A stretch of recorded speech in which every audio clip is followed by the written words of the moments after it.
안녕하세요. 혹시 가슴 아픈 사랑을 해본 적이 있으신가요? 한 사람을 너무나도 사랑했지만 그 사랑이 이루어질 수 없어서 가슴이 미어지는 듯한 경험이요. 우리가 흔히 말하는 첫사랑의 아픔이나 짝사랑의 서름 같은 감정 말이에요. 하지만 이 이야기 속 주인공은 단순한 짝사랑이 아니라 그 사랑에 온 마음과 영혼을 바치고 결국에는 감당할 수 없는 비극으로 치닫게 됩니다.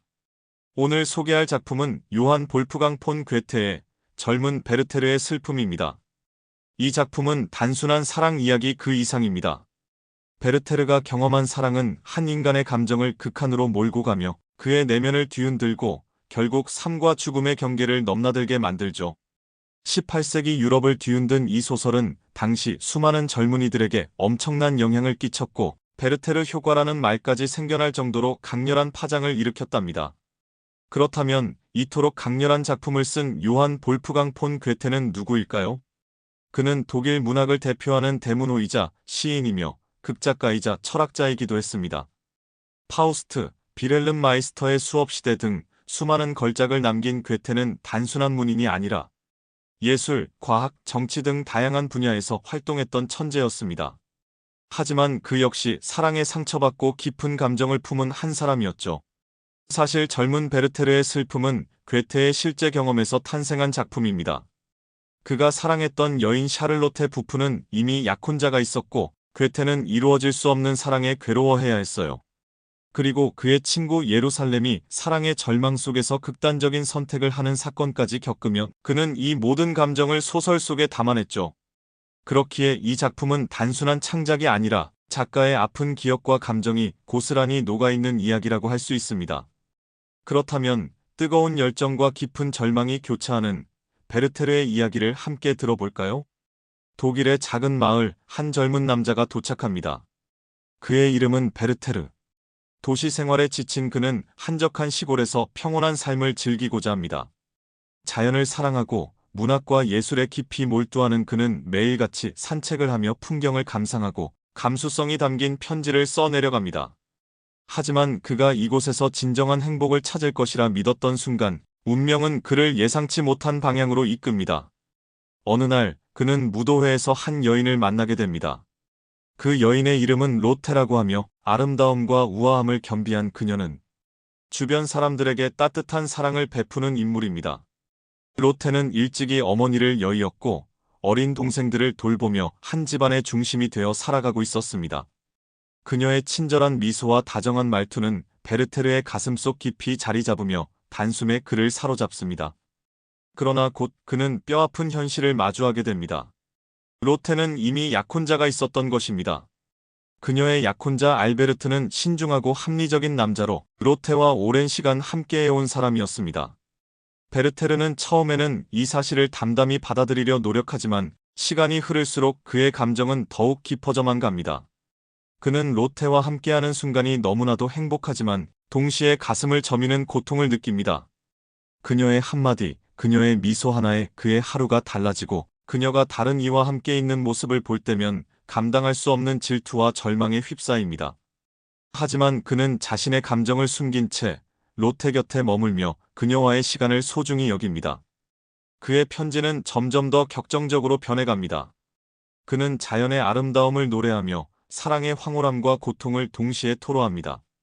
그의 마음속에는 끝없는 갈망과 좌절이 교차하며 로테를 향한 사랑은 더욱 강렬하게 타오릅니다. 하지만 그는 점차 깨닫게 됩니다. 이 사랑이 이루어질 수 없으며 자신이 갈망하는 행복은 결코 손에 닿지 않는다는 사실을 말입니다.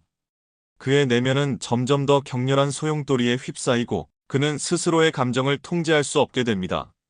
사랑과 현실 사이에서 갈등하는 그의 이야기는 점점 더 비극으로 향해 갑니다. 베르테르는 로테와 함께하는 순간들을 무엇보다 소중히 여겼습니다. 그녀가 동생들에게 동화책을 읽어줄 때 그는 조용히 그녀의 목소리에 귀를 기울였고 함께 춤을 출 때면 세상의 모든 것이 멈춘 듯한 기분이 들었습니다. 그러나 이 모든 기쁨 뒤에는 이루어질 수 없는 사랑에 대한 절망이 서서히 스며들고 있었습니다. 그는 그녀의 곁에서 행복을 느끼면서도 동시에 알베르트라는 현실 앞에서 자신의 감정을 억누를 수밖에 없었습니다. 시간이 흐를수록 베르테르의 고통은 더욱 깊어졌습니다. 그는 스스로를 다독이며 그녀를 향한 사랑을 단순한 우정으로 바꾸려 했지만 로테의 작은 손길 하나, 따뜻한 시선 하나에도 그의 마음은 걷잡을 수 없이 흔들렸습니다. 그녀가 알베르트와 나란히 서 있는 모습을 볼 때면 가슴이 조여왔고 그가 그녀의 이름을 부르는 소리만으로도 깊은 질투가 치솟았습니다. 그러던 어느 날 알베르트와의 대화 중 베르테르는 사랑에 대한 자신의 생각을 열렬히 이야기하게 됩니다. 그는 운명적인 사랑이 존재하며 그것을 포기하는 것은 삶의 의미를 잃는 것과 같다고 주장했습니다. 그러나 알베르트는 그와는 달리 현실적인 사람이었습니다. 그는 감정보다는 이성을 우선시하며 사랑이란 결국 시간이 지나면 변하는 감정일 뿐이라고 말했습니다. 이 말은 베르테르에게 깊은 상처를 남겼습니다. 그는 자신의 감정이 단순한 순간적인 열정이 아니라 삶의 전부를 걸 만큼 강렬한 것이라고 믿었기 때문입니다. 하지만 로테는 베르테르의 고통을 알면서도 어쩔 수 없는 현실을 받아들이기를 바랬습니다. 그녀는 그의 감정을 이해하면서도 이미 알베르트와 약혼한 이상 더 이상 가까이 할 수 없다는 것을 알고 있었습니다. 결국 그녀는 점점 베르테르와의 거리를 두기 시작했고 이는 그에게 더 큰 절망을 안겨주었습니다. 베르테르는 혼자만의 괴로움 속에서 점점 지쳐갔고 결국 이 마을을 떠나기로 결심합니다. 하지만 로테를 향한 사랑을 잊을 수 있을까요? 베르테르는 로테와의 관계에서 점점 더 감정의 소용돌이에 휘말려갔습니다. 그녀를 사랑하지만 가질 수 없다는 사실이 그를 괴롭혔고 알베르트와 함께 있는 그녀를 볼 때마다 가슴 깊은 곳에서부터 질투와 슬픔이 끌어올랐습니다. 그는 스스로를 설득하려 했습니다. 나는 로테를 좋아하지만 그녀는 알베르트를 사랑하고 나는 그 관계를 존중해야 한다. 하지만 마음은 이성의 논리를 거부했습니다. 그는 점차 일상에서 벗어나기 시작했습니다. 마을 사람들과 어울리는 일도 줄었고 유일한 낙이었던 독서조차도 더 이상 위로가 되지 않았습니다. 베르테르는 절망 속에서도 스스로를 다잡으려 했습니다. 그는 자연 속에서 위안을 얻고자 했고 어느 날 오래된 오크나무 아래에 앉아 조용히 그림을 그렸습니다. 햇살이 잔잔히 내리쬐었고 바람이 그의 머리카락을 흩날렸습니다. 순간 그는 모든 걱정과 슬픔에서 벗어난 듯한 기분이 들었습니다. 그는 조용히 속삭였습니다. 나는 이 아름다운 세상에서 살아갈 수 있을까? 하지만 그 순간조차도 머릿속에는 로테의 얼굴이 떠올랐습니다. 그는 펜을 들어 그녀에게 보내지 않을 편지를 썼지만 결국 몇 줄 적지도 못한 채 접어두었습니다. 아무리 애써도 그녀 없는 삶을 떠올리는 것이 불가능하다는 사실만이 더욱 선명해졌습니다. 그날 이후로도 그는 몇 차례 더 자연 속에서 평온을 찾으려 했지만 마음속 깊이 자리 잡은 공허함을 채우기에는 역부족이었습니다. 그는 자연 속에서 방황하며 스스로를 다독였지만 숲속을 거닐다가도 문득 로테의 미소가 떠올라 눈물이 차오르곤 했습니다. 어째서 내 마음은 그녀를 포기할 수 없는가? 그는 스스로에게 끝없는 질문을 던졌습니다. 그러던 어느 날 그는 로테와 단둘이 있을 기회를 얻게 되었습니다. 알베르트가 집을 비운 사이 베르테르는 로테와 함께 음악을 들으며 대화를 나누었습니다. 그는 그녀의 곁에 앉아 흐르는 멜로디에 귀를 기울였고 로테는 조용히 노래를 부르기 시작했습니다. 그녀의 목소리는 그를 황홀하게 만들었고 마치 둘만의 세계에 갇힌 듯한 착각이 들었습니다. 그 순간 베르테르는 더 이상 감정을 억누를 수 없었습니다. 그는 로테를 바라보며 떨리는 목소리로 속마음을 고백했습니다. 로테, 나는 당신을 깊이 사랑합니다. 하지만 당신 곁에는 알베르트가 있다는 걸 알고 있어요. 그럼에도 불구하고 이 마음을 멈출 수가 없습니다. 로테는 놀라며 자리에서 일어났습니다. 그녀의 얼굴에는 당혹스러움과 슬픔이 교차했습니다. 로테는 한참 동안 망설이다가 조용히 입을 열었습니다. 그녀는 베르테르와는 친구일 뿐이며 자신의 마음은 이미 알베르트를 향해 있다고 말했습니다. 그러나 마지막 한마디는 끝맺지 못한 채 시선을 피하며 조용히 입술을 다물었습니다. 그 순간 베르테르는 깨달았습니다. 그녀 역시 자신을 좋아했지만 결코 선을 넘을 수 없는 관계였습니다. 그 사실이 더욱 그를 절망으로 몰아넣었습니다. 그는 더 이상 로테를 힘들게 해서는 안 된다고 생각했고 결국 그녀에게서 멀어지기로 결심했습니다. 그날 이후에도 그는 스스로를 설득하려 했습니다. 하지만 그녀의 단호한 태도는 점점 그의 마음을 갉아먹었습니다. 로테를 향한 감정을 잊으려 노력했지만 그녀의 목소리, 향기, 미소가 그의 머릿속을 떠나지 않았습니다. 시간이 흐를수록 그는 점점 더 깊은 절망의 늪으로 빠져들었습니다. 로테는 당혹스러움 속에서도 베르테르를 바라보았습니다. 그녀의 눈빛에는 혼란과 슬픔이 동시에 담겨 있었습니다. 베르테르, 제발 그러지 마세요. 우리는 서로를 아껴야 하지만 이건 옳지 않아요. 그녀의 목소리는 애틋했지만 단호했습니다. 그러나 베르테르는 이미 감정의 벼랑 끝에 서 있었습니다. 그는 로테의 손을 잡고 애원하듯 말했습니다. 로테, 제게 단 한마디만 해주세요. 제게 희망이 없다는 걸, 그 한마디면 저는 떠나겠습니다. 로테는 눈을 감고 깊이 숨을 들이마셨습니다. 그녀 역시 베르테르를 아꼈지만 그녀의 마음속에는 책임과 도리가 자리하고 있었습니다. 베르테르, 당신은 소중한 친구예요. 하지만 저는 알베르트를 사랑하고 있어요. 그녀의 말이 끝나자 베르테르는 손을 떨며 로테의 손을 놓았습니다. 그는 미소를 지으려 했지만 그 미소는 금세 깨져버렸습니다. 알겠습니다. 이제 저는 떠나야겠군요. 그는 힘겹게 발걸음을 돌렸고 로테는 그런 그를 바라보며 눈물을 삼켰습니다. 그날 이후 베르테르는 급격히 변해갔습니다. 그는 더 이상 사람들을 만나지 않았고 혼자 있는 시간이 길어졌습니다. 책을 펴도 글자는 머릿속에 들어오지 않았고 음악을 들어도 예전처럼 감동을 느낄 수 없었습니다. 그는 점점 삶에서 의미를 잃어갔습니다. 어느 날 베르테르는 마지막 편지를 쓰기 시작했습니다. 그는 사랑과 절망, 그리고 삶에 대한 회한을 담아 로테에게 보내는 편지를 완성했습니다. 나는 더 이상 살아갈 이유를 찾을 수 없습니다. 하지만 당신을 원망하지 않습니다. 로테, 당신은 제게 가장 빛나는 존재였어요. 그는 조용히 펜을 내려놓고 마지막까지 자신의 결정을 망설였습니다. 하지만 창가에 서서 달빛을 바라보며 이 세상이 더 이상 자신이 머물 곳이 아니라는 생각이 굳어졌습니다. 다음 날 아침 베르테르는 하인에게 심부름을 시켰습니다. 장전된 권총을 빌려와 주게. 나는 그림 연습을 하려고 하네. 하인은 의아했지만 주인의 명령을 거스를 수 없었습니다. 얼마 지나지 않아 베르테르의 책상 위에는 무겁고 차가운 권총이 놓이게 되었습니다. 그날 저녁 베르테르는 평소와 다르게 깔끔한 옷을 차려입었습니다. 로테가 처음으로 자신에게 미소를 지어주던 날처럼 단정한 모습이었습니다. 그는 창가에 서서 마지막으로 밤하늘을 바라보았습니다. 달빛이 희미하게 비추고 있었지만 그의 마음은 깊은 어둠 속으로 가라앉고 있었습니다.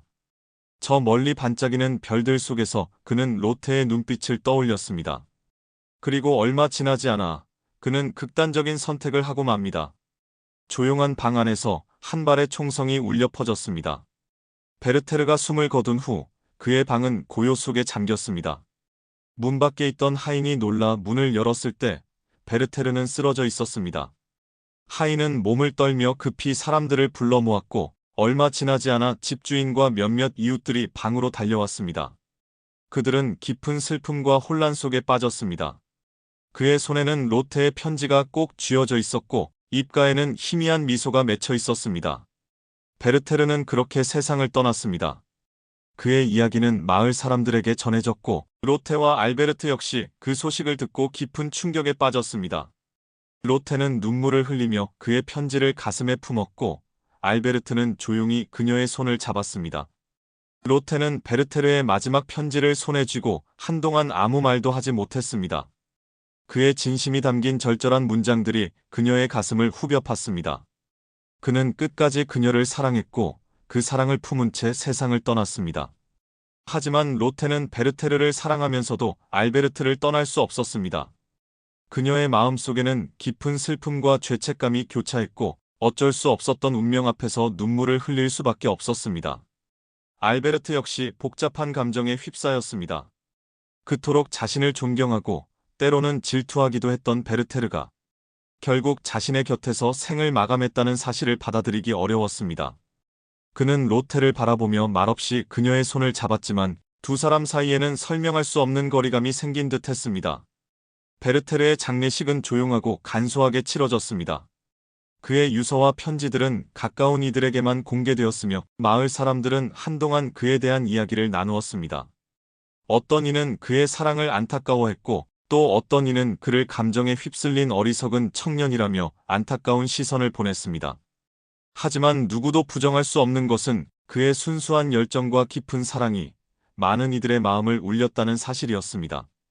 시간이 흘러도 로테의 마음속에는 베르테르의 그림자가 남아 있었습니다. 그의 편지를 다시 읽을 때마다 그녀는 자신이 사랑과 의무 사이에서 어떤 선택을 했는지 되새기곤 했습니다. 그녀는 그를 떠올릴 때마다 가슴이 아팠지만 자신의 삶을 계속 살아가야만 했습니다. 베르테르의 죽음 이후 그의 이야기는 단순한 개인의 비극을 넘어 한 시대의 사랑과 고통을 상징하는 전설로 남게 되었습니다. 그의 삶과 죽음을 둘러싼 감정의 소용돌이는 단지 로테와 알베르트만이 아니라 그를 알았던 모든 이들의 가슴속에 깊은 여운을 남겼습니다. 그의 순수한 사랑과 슬픈 운명은 후대에까지 기억되었으며 많은 이들이 그의 편지를 읽으며 감동하고 눈물을 흘렸습니다. 베르테르는 떠났지만 그의 사랑은 영원히 남아 있었습니다. 하지만 그녀의 곁에는 여전히 알베르트가 있었고 현실은 변하지 않았습니다. 그녀는 차마 베르테르를 따라가지는 못했지만 그가 남긴 감정과 기억들은 영원히 그녀의 내면을 떠나지 않았습니다. 베르테르가 남긴 편지는 조용히 보관되었고 그의 방은 다시 주인이 바뀌어 일상으로 돌아갔습니다. 하지만 그가 남긴 고통과 사랑의 흔적은 마을 곳곳에 남아 때때로 사람들의 입에 오르내렸습니다. 한 시대를 풍미했던 한 청년의 비극적인 사랑 이야기는 그렇게 사람들의 기억 속에 서서히 자리 잡아갔습니다. 베르테르가 떠난 자리에는 더 이상 그의 목소리가 남아있지 않았지만 그의 감정은 여전히 남아있었습니다. 세월이 흘러 로테와 알베르트는 평범한 삶을 이어갔습니다. 하지만 그녀의 가슴 한편에는 결코 사라지지 않는 감정이 남아있었습니다. 가끔 꿈속에서조차 그녀는 베르테르를 보았고 그의 눈빛과 목소리가 생생하게 떠올랐습니다. 그것은 단순한 후회도 단순한 추억도 아니었습니다. 그것은 그녀가 한때 누군가에게서 받았던 너무도 뜨겁고 강렬한 사랑의 흔적이었습니다. 마음 한구석에 남아있는 아련한 감정, 하지만 결코 돌이킬 수 없는 선택. 그녀는 조용히 속삭였습니다. 베르테르, 당신은 여전히 나의 기억 속에 살아있습니다. 그렇게 베르테르의 사랑은 시간이 지나도 잊히지 않는 기억으로 남아 사람들의 가슴 속에서 조용히 숨쉬고 있었습니다. 사랑에 빠진 적이 있다면, 그리고 그 사랑이 이루어질 수 없는 것이었다면 여러분도 베르테르가 겪었던 고통을 조금은 이해할 수 있지 않을까요? 젊은 베르테르의 슬픔은 단순한 삼각관계를 넘어 한 인간이 감정을 감당하지 못하고 스스로를 파멸로 몰아가는 과정까지 보여줍니다. 이 작품이 200년이 넘는 시간 동안 사랑받는 이유는 누구나 한 번쯤 겪었을 법한 감정을 너무나도 생생하게 표현했기 때문일 것입니다. 베르테르는 단순히 이루어질 수 없는 사랑 때문에 목숨을 버린 것이 아닙니다. 그는 사랑을 통해 자신의 존재를 확인하려 했고 결국 그 사랑이 받아들여지지 않자 삶의 의미를 잃고 말았습니다. 그는 감정을 절대적으로 받아들이고 자신의 내면에 갇혀버린 채 극단적인 선택을 하고 맙니다. 그렇기 때문에 그의 이야기는 더 깊이 공감되면서도 한편으로는 안타까움을 자아냈습니다. 이 작품이 출간된 후 유럽 전역의 젊은이들 사이에서 베르테르 효과라고 불리는 사회적 현상이 나타났습니다. 베르테르처럼 파란 연미복에 노란 조끼를 입는 것이 유행했고 심지어 작품의 영향을 받아 극단적인 선택을 한 사람들도 생겨났죠. 괴테는 예상치 못한 이 반응에 당황하면서도 자신이 젊은이들의 감정을 정확히 꿰뚫었다는 사실을 실감했습니다. 괴테는 후에 한 편지에서 베르테르와 같은 극단적인 선택이 아닌 그 감정을 견디고 성장하는 것이 진정한 의미의 삶이라고 말했습니다. 또한 이 작품이 던지는 메시지는 단순한 비극적 사랑 이야기에 머물지 않습니다. 괴테는 감정에 휩쓸려 자기 자신을 파괴하는 것이 아니라 그 감정을 극복하고 성장하는 것이 중요하다는 점을 강조합니다. 실제로 그는 베르테르와 같은 사랑을 경험했지만 그 아픔을 예술로 승화시켜 위대한 문학 작품을 탄생시켰죠. 여러분은 베르테르의 선택에 공감하시나요? 혹은 그가 다른 길을 갈 수도 있었다고 생각하시나요? 사랑과 삶, 그리고 감정의 무게에 대해 한 번쯤 깊이 생각해보는 계기가 되었으면 합니다. 지금까지 요한 볼프강 폰 괴테의 젊은 베르테르의 슬픔이었습니다. 끝까지 함께해 주셔서 감사합니다.